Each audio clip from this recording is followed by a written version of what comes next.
Sir कल रनगांव बुजुर्ग गांव में एक महिला के साथ सर घटना घटी थी। उस मामले में सर जांच किया गया, तो जांच में क्या पाया गया सर?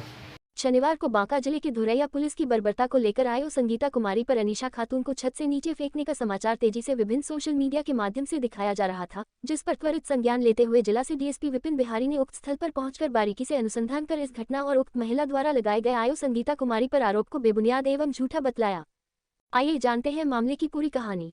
धुरैया के रिंगांव में एक महिला द्वारा धुरैया पुलिस पर लगाए गए संगीत आरोप को एसडीपीओ विपिन बिहारी ने स्वयं घटनास्थल पर पहुंचकर और अनुसंधान के पश्चात बेबुनियाद पाया। यह घटना 23 सितंबर 15 रोज शुक्रवार को 8 o'clock बजे की बताई जा रही है। धुरैया थाने में केस संख्या 215 जो IT Act 67B और पोक्सो जैसे संगीन मामले को लेकर दर्ज हुआ था। यह प्राथमिकी रोहिन फातिमा नामक एक लड़की का नग्न फोटो वायरल करने और उसके परिवार को डराने धमकाने जैसे संगीत धाराओं को लेकर दर्ज हुआ था, जिसमें केश पर्यवेक्षण के उपरांत सत्यता पाते हुए 4 लोगों के खिलाफ गिरफ्तारी का आदेश दिया गया था। उसी के दौरान अनुसंधानकर्ता द्वारा अभियुक्त की गिरफ्तारी के लिए आयो संगीता कुमारी और पुलिस बल के साथ अभियुक्त के घर पर दबिश दी गई और गिरफ्तार करने का प्रयास किया गया। इसी दौरान अमीशा खातून नामक महिला जो इस केस की अभियुक्त थी, वह अपने घर से भगाने के क्रम में पड़ोसी के घर चली गई और वहां सीढ़ी से चढ़ने के क्रम में नीचे गिर गई और उसके वजह से उसके सिर में गंभीर चोटें आई। इसकी पुष्टि स्वयं घटनास्थल पर पहुंचकर डीएसपी विपिन बिहारी ने किया। तदुपरांत प्रेस कॉन्फ्रेंस के माध्यम से यह जानकारी साझा की गई। उन्होंने गांव के अन्य लोगों से भी पूछताछ की, जिसमें पड़ोसी के घर भागने के क्रम में अभियुक्त गिरी थी की पुष्टि की गई। उनके मकान मालिक और प्रत्यक्षदर्शी जो वहां मौजूद थे, जिसमें मोहम्मद मंजूर और उसकी बेटी ने स्पष्ट तौर पर बताया कि अमीशा खातून भागने के क्रम में उनके घर पर आ गई और छत पर सीढ़ी के द्वारा ऊपर भागने लगी। साइड दीवार नहीं होने की वजह से वह लड़खड़ाकर नीचे गिर गई, जिससे उसके सर पर गंभीर चोटें आईं। इसीलिए अभियुक्त ने खुद को बचाने के लिए पुलिस पर संगीन आरोप लगाए कि उसे छत से धकेल दिया गया। यह बात सरासर गलत है। हकीकत यह है कि वह खुद ही पुलिस के भय भागने के क्रम में गिर गई थी।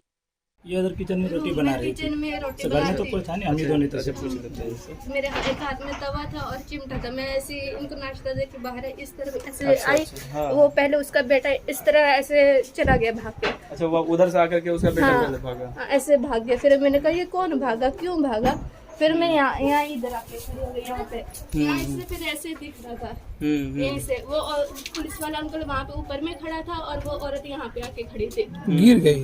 नहीं गिरी नहीं, अभी वहाँ पे देख रही थी, उसी को देख रही थी, अपने बेटे को कि उसने वो धड़फड़ा के ऐसे मतलब वो दीवार के साथ ऐसे दीवार को लेकर ही नीचे गिर गई। वो अपने से गिर गई? कोई उसमें कोई ढकेला नहीं? नहीं, पीछे से किसी ने नहीं धक्का दिया। ये घर आप ही का है? जी। फिर मैं जल्दी से यहाँ तवा आंगन में फेंके, मगर उधर गिरी होगी तो तवा आंगन में ही फेंके उधर से चली गई उसको उठाने के लिए, लेकिन वो खुद ही उठ के आगे को जाने लगी। मतलब भाग गई आगे को जाने। फिर पुलिस वाला अंकल एक मेरे पीछे था तो वो उनके पीछे गया। ठीक। क्या नाम हुआ आपका? मैम। घर यहाँ नहीं है? पति का नाम क्या है? जी मिनसार, मोहम्मद मिनसार। घर कहाँ है? जी ये ठीक। सर कल रनगांव बुजुर्ग गांव में एक महिला के साथ सर घटना घटी थी। उस मामले में सर जांच किया गया, तो जांच में क्या पाया गया सर?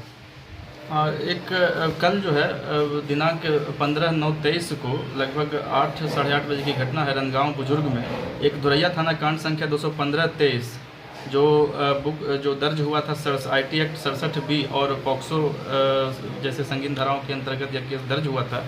यह केस हुआ था रूही फातिमा नाम की एक लड़की का नग्न फोटो वायरल करना और उसके परिवार को डराना धमकाना धमकी देना जैसे संगीन धाराओं में यह केस जो है दर्ज हुआ था।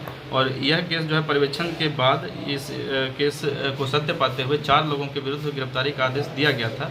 और उसी के दौरान जो है अनुसंधानकर्ता द्वारा कल जो अभियुक्तों को गिरफ्तार करने के लिए उसके घर पर दबिश दिया गया और गिरफ्तारी का प्रयास किया गया। इसी दौरान अनीशा खातून जो इस केस की एक अभियुक्त हैं, वह जो है अपने घर से भागने के क्रम में पड़ोसी के घर में चली गई और वहाँ से सीढ़ी पर से भागने के क्रम में वह नीचे गिर गई और उसके वजह से उनके सिर में जो है चोटें आई है। इस घटना की पुष्टि हमने घटनास्थल पर जाकर के किया आज अभी, और गांव में जाकर के किया। गांव के लोगों से हमने बात की और जिस घर में जिस पड़ोसी के घर से वह गिरी थी उनके मकान मालिक और जो वहाँ पर प्रत्यक्षदर्शी के घर के लोग मौजूद थे, जिनका नाम मोहम्मद मंजूर और उनकी बेटी वहाँ पर मौजूद थी, उनसे भी हमने बात किया। उन्होंने स्पष्ट कहा कि वे उस समय वहाँ पर मौजूद थे और उन्होंने अपनी आंखों से देखा कि पुलिस जब उनके घर पर गई तो वह महिला भागने के क्रम में उनके घर पर आ गई और उनके घर पर के छत से नीचे सीढ़ी से भागने लगी और उसी दौरान उनका सीढ़ी जो है घेरा हुआ नहीं था और उसी वजह से वो नीचे गिर गई